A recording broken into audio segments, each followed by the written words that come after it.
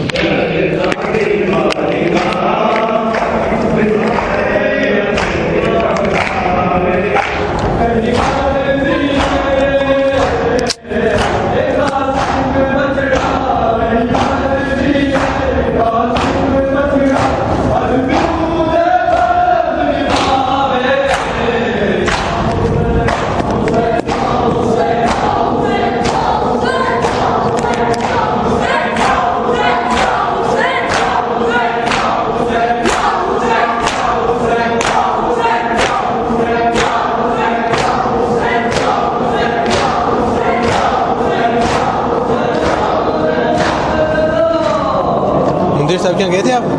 منتظر صاحب کیا میں تو اچھا خاصا نیاز ویسی چکا ہوں. ہاں حاضری تو لگا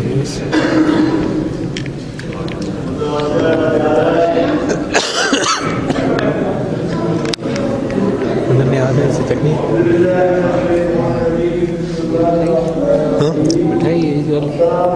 مٹھائی بھی ہے, چنے شنے میوہ بھی ہے.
نظر نیاز چکے جائیے گا مومنین, امام بارگاہ میں نیاز ہے چکے جائیں.